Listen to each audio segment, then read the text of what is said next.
puis l'autre chose qui va découler des processions intérieures, c'est ce que les médiévaux, c'est beaucoup de nouveau Augustin qui a forgé ce vocabulaire-là, mais Thomas le reprend, les médiévaux appellent les missions. Les missions. Les missions, pas l'émission, mais même si c'est une émission, mais c'est les missions. C'est quoi les missions? Voilà. Là, je vous fais entrer un peu dans la systématique, c'est très très simple, hein. N'ayez pas peur, mais juste, Thomas aime bien faire des sortes de schémas. Il y a 4 missions. 2 qui concernent le Verbe et 2 qui concernent l'Esprit. Et dans chacune, il y a une visible et une invisible. Alors, la mission visible du Verbe, donc remettez en tête, quand on dit mission en latin, en français on veut dire l'envoi. Donc, quel est l'envoi visible du Verbe? L'incarnation. Exact. Envoi visible du Verbe, l'incarnation. Envoi invisible du Verbe. Alors ça reste dans l'incarnation.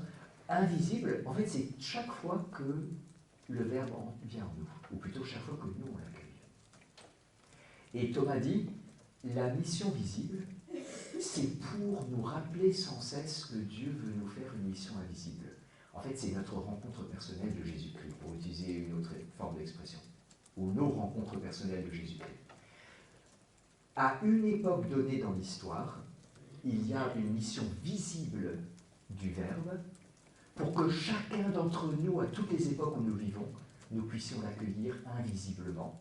C'est invisible, hein, quand on découvre Jésus personnellement dans une chapelle ou dans sa chambre ou dans un moment d'épreuve où personne d'autre le voit, et même nous on ne voit rien.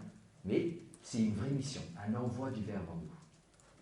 Et l'envoi visible, l'incarnation, c'est pour nous dire, attention, c'est fait pour vous aussi. Invisiblement, mais c'est fait pour vous aussi. Et pour l'esprit, alors là, ça se complexifie, parce que, de fait, il y a envoi visible et envoi invisible. Alors, je vais commencer par l'invisible, parce que c'est plus simple. Bon, bah, c'est le don de l'esprit. C'est le baptême dans l'Esprit Saint, c'est le don de la grâce. Chaque fois, on est renouvelé dans l'esprit. Ça peut être un moment de confession, ça, c'est le don invisible. Par contre, là où c'est un tout petit peu plus complexe, mais c'est assez drôle, il y a 4 missions visibles de l'esprit. Alors, je vais vous laisser deviner. Il y en a 2 qui sont données au Christ et 2 qui sont données à nous. Alors, bon, baptême. Baptême, c'est la 2e mission visible du Christ, sur le Christ. Quelle est la première, Thomas? Gèse? La conception. La conception. Donc, le Père envoie visiblement l'Esprit à Jésus au moment de sa conception. Luc 1, je ne sais plus le verset, mais l'Esprit te couvrira de son ombre. Alors c'est dit à Marie, mais c'est pour que ça touche Jésus. Et puis, 2e mission visible, plus publique. En fait, il y a une mission visible privée pour Jésus, c'est la conception, et une mission visible publique, c'est le baptême. Dans la plupart des évangiles, le baptême, tout le monde voit ce qui se passe et entend ce qui se passe. Pas tous, mais... Et quelles sont les missions pour nous? Là aussi, les missions visibles de l'Esprit pour nous, il y en a une privée et une publique. La Pentecôte de Acte 2, ce qu'on appelle la grande Pentecôte, c'est la publique. C'est quoi la privée? La petite Pentecôte. Jean 20. Jésus apparaît et souffle sur eux.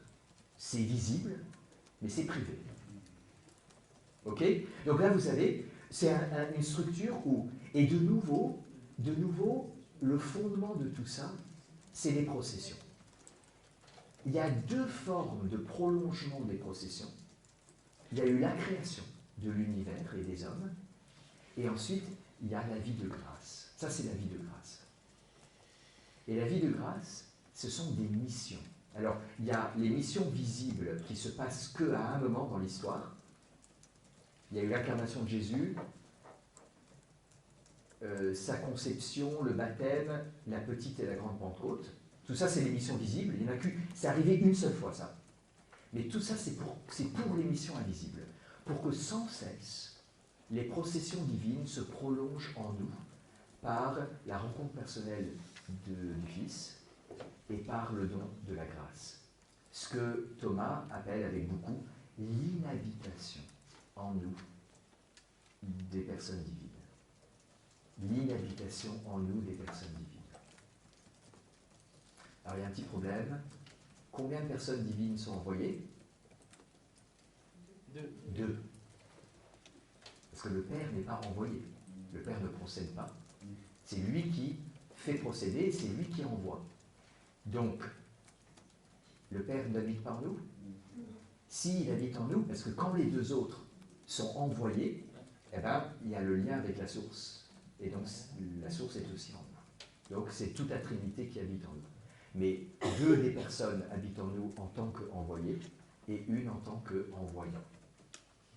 Deux sont missionnées et une envoie en mission.